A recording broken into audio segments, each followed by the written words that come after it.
Hello নতুন ফরেক্স ট্রেডাররা, welcome করছি আপনাদের আরও একটা ক্যান্ডেলস্টিক প্যাটার্নের নতুন ভিডিওতে। সো এভরিওয়ান, আজকে আমরা শিখব হ্যামার ক্যান্ডেলস্টিক প্যাটার্ন সম্পর্কে। তাহলে চলুন শুরু করা যাক।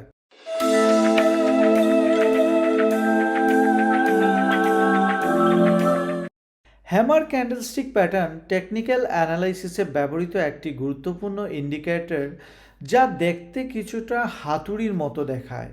এই হ্যামার ক্যান্ডেল মার্কেটের তেজি ভাব বা ঊর্ধ্বগতি প্রদর্শনের ইঙ্গিত প্রদান করে, যা সচরাচর চার্টের বটমে বা নিচে পরিলক্ষিত হয়।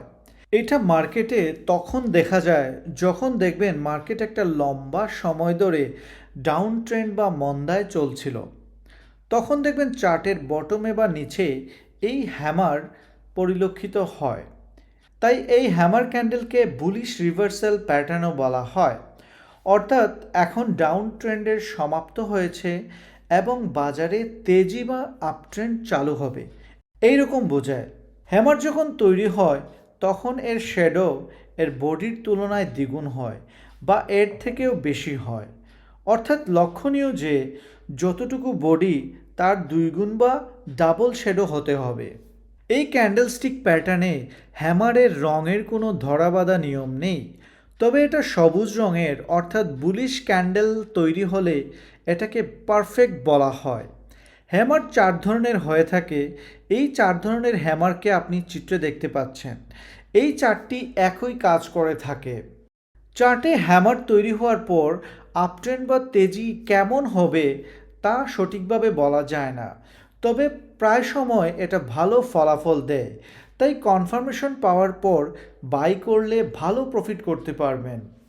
মনে করেন চার্টে গতকালকে হ্যামার পরিলক্ষিত হয়েছিল এবং আজ মার্কেট বুলিশ ক্যান্ডেল তৈরি করে ভালো মুভমেন্ট নিয়ে খুলেছে এবং তা হ্যামারের ক্লোজ প্রাইজের উপর থেকে ওপেন হয়েছে। এমনটি হলে এটা আমাদেরকে একটা কনফার্মেশন দেয় যে এখন আমরা এইখান থেকে একটা বাই এন্ট্রি নিতে পারবো। দেখুন চার্টে হ্যামার দেখা যাচ্ছে।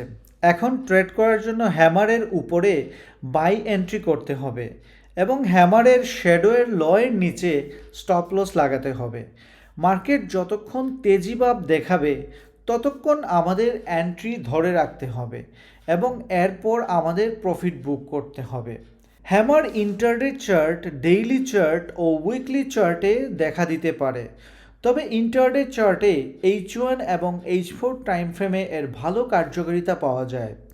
তবে মনে রাখতে হবে যে হ্যামারের উপরে অবশ্যই আপনারা বাই এন্ট্রি নেবেন এবং এর লো বা শ্যাডোয়ের নিচে স্টপ লস লাগাতে ভুলবেন না। সো বন্ধুরা, খুব সহজে আমরা আজকে হ্যামারের বিষয়ে জানলাম। আশা করি আপনারা পুরো বিষয়টি বুঝতে পেরেছেন। যদি কোনো প্রশ্ন থাকে তাহলে অবশ্যই কমেন্টে জানাবেন। সো বন্ধুরা, পরবর্তী ভিডিওতে আমরা জানবো ক্যান্ডেলস্টিক প্যাটার্নের আরও একটি প্যাটার্ন সম্পর্কে, এবং সেটা হচ্ছে হ্যাঙ্গিং ম্যান ক্যান্ডেলস্টিক প্যাটার্ন। সেই ভিডিওটা দেখার অবশ্যই আমন্ত্রণ জানিয়ে আজকের মতো বিদায় নিচ্ছি। ভালো থাকবেন। আসসালামু আলাইকুম।